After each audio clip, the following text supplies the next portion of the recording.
जब 1857 का विद्रोह शुरू होता है, तो जितने भी विद्रोही हैं वो दिल्ली जाकर बहादुर शाह जफर को अपना नेता चुन लेते हैं। सिख समुदाय के लोग हैं, वो सिर्फ इस कारण की वजह से अंग्रेजों की तरफ अपनी वफादारी मोड़ देते हैं। उन्होंने ऐसा इसलिए किया क्योंकि उन्हें लगा कि अगर मुगल सल्तनत वापस आ जाएगी तो जो सालों से मुगल सल्तनत सिखों के साथ अट्रॉसिटीज कमिट करता आ रहा था वो दोबारा शुरू हो सकती। और इन्हीं कारणों की वजह से इस टाइमलाइन में एक मजबूत नेता का चयन करना काफी जरूरी था, जो थे पेशवा नाना साहेब। और उन्हें इस रिवोल्ट का नेता चुना और छत्रपति शिवाजी महाराज के स्वराज की विचारधारा को इस पूरी क्रांति का आधार बनाया। तो उनका पहला ही कदम था हैदराबाद, मैसूर, ट्रावनकोर, कश्मीर और राजपूताना जैसी प्रिंसली स्टेट्स को क्रांति में शामिल करना। रशिया और फ्रांस से बात करनी चालू करी, जो उस वक्त ब्रिटेन के राइवल्स थे।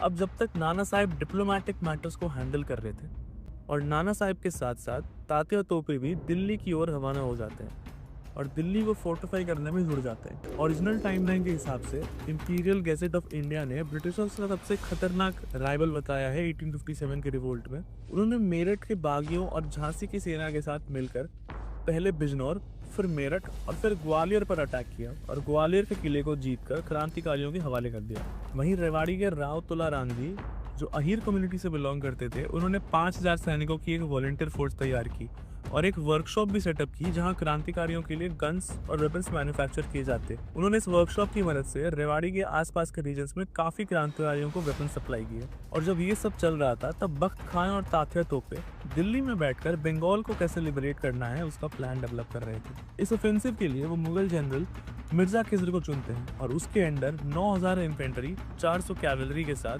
3000 की वॉलंटियर फोर्स बंगाल की तरफ रवाना होती है।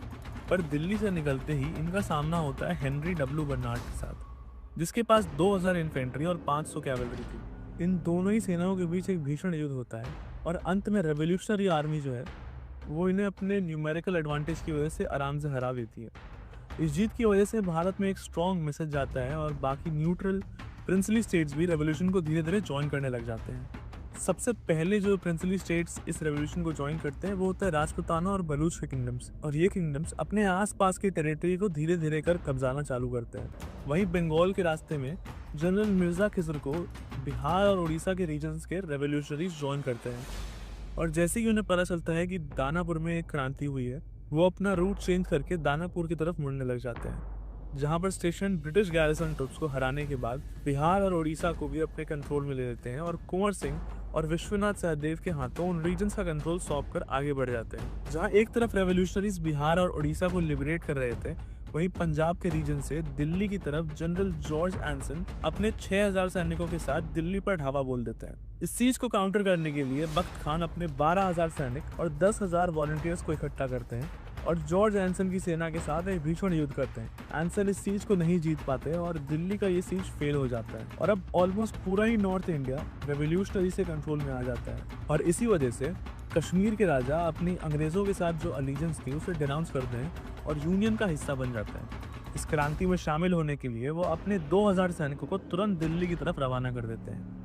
जब तक मिर्जा खिजर की सेना बंगाल पहुंचती, वहां already 34th Bengal infantry regiment के सिपाहियों ने रिवोल्ट कर दिया था और उन्हें चिटागोंग के ब्रिटिश ट्रेजरी को भी अपने कब्जे में ले लिया था और साथ ही साथ जितने भी जेल में कैदी थे उन सबको आज़ाद कर उन्हें भी इस क्रांति में शामिल कर लिया था।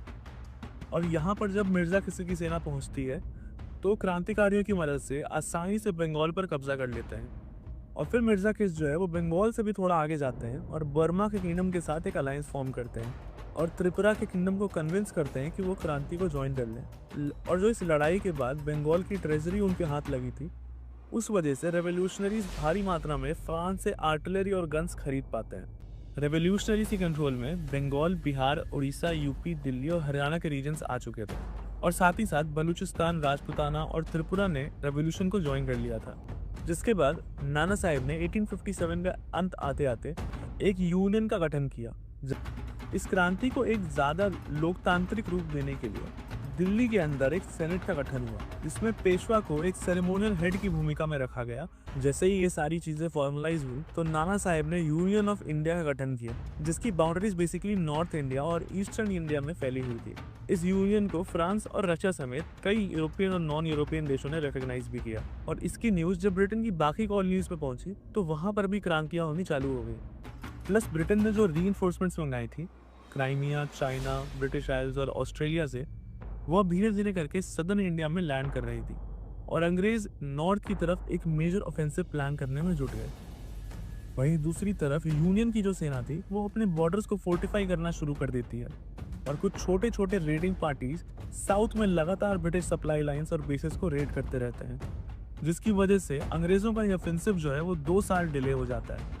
और इस बीच नाना साहेब रशियन एम्पायर से मिलिट्री एड और एक एक्सपीडिशनरी फोर्स का सपोर्ट पाने में सफल होते हैं। जहां रशियन एम्पायर ने मिलिट्री एड के साथ साथ एक्सपीडिशनरी फोर्स भी भेजी थी, फ्रांस इस वक्त अपनी फोर्सेस को भेजने में असक्षम था, क्योंकि उस वक्त उसके संबंध ब्रिटिश एम्पायर के साथ काफ़ी बढ़िया थे। अंग्रेज 1860 से 1862 तक यूनियन पर कई बार अटैक्स करते हैं, पर कोई सिग्निफिकेंट सक्सेस उन्हें नहीं देखने को मिलता। और जब 1862 में रशियन एक्सपीडिशनरी फोर्स और 20,000 रेवोल्यूशनरीज बॉम्बे को लिबरेट करते हैं, तब ब्रिटिशर्स को एक बहुत बड़ा सेटबैक पहुंचता है। और इस वक्त तक ट्रावनकोर, हैदराबाद और मैसूर के जो किंगडम्स थे उनमें भी रिवोल्ट्स होने चालू हो गए। यूनियन द्वारा सभी ऑक्यूपाइड टेरिटरीज से अंग्रेज अपना क्लेम हटा देते और उन्हें हैदराबाद, ट्रावनकोर और मैसूर से भी अपनी सेनाएं हटानी पड़ी और उसे डीमिलिटराइज करना पड़ा।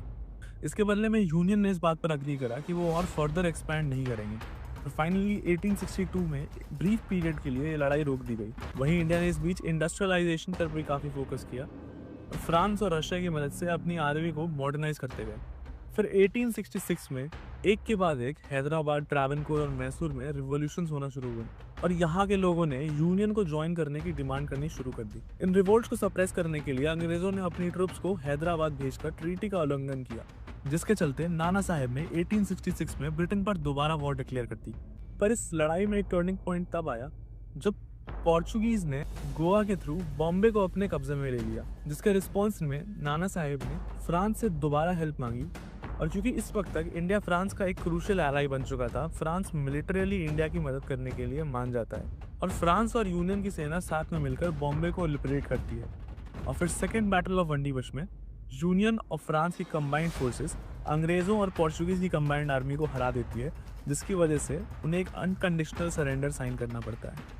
इसके बाद पोर्चुगीज और ब्रिटिशर्स को 1867 में ट्रीटी ऑफ हैदराबाद के तहत अपनी सभी सब कॉन्टिनेंटल होल्डिंग्स को यूनियन के हवाले करना पड़ता है, जैसे कि सिलोन, जिसे श्रीलंका भी कहते हैं, गोवा, कर्नाटक, लोअर बर्मा का भी कंट्रोल जो है वो यूनियन के हाथों आ चुका था और हैदराबाद, मैसूर और ट्रावनकोर फाइनली यूनियन का हिस्सा बन जाता है।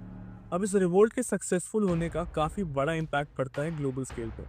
वर्ल्ड वॉर 1 में इंडिया के ना होने की वजह से ब्रिटेन को एक भारी डिसएडवांटेज को फेस करना पड़ता है। ऑल्दो अमेरिकन इंटरवेंशन की वजह से वर्ल्ड वॉर 1 का जो रिजल्ट हमारी टाइमलाइन में रहा था, वही सेम रिजल्ट इस टाइमलाइन में भी होता है। ब्रिटेन का कोलोनियल एम्पायर था वो वक्त से पहले ही खत्म हो जाता है और फ्रांस का जो सुपर पावर स्टेटस है वो इस वजह से ब्रिटिशर्स से ऊपर हो जाता है। और जब फाइनली वर्ल्ड वॉर 2 में जापान एशिया को कॉलोनाइज करना शुरू करता है, तो हो सकता है कि यूनियन आगे चलकर यूके, यूएस और फ्रांस के साथ अलायंस बनाकर एलाइड फैक्शन का हिस्सा बनता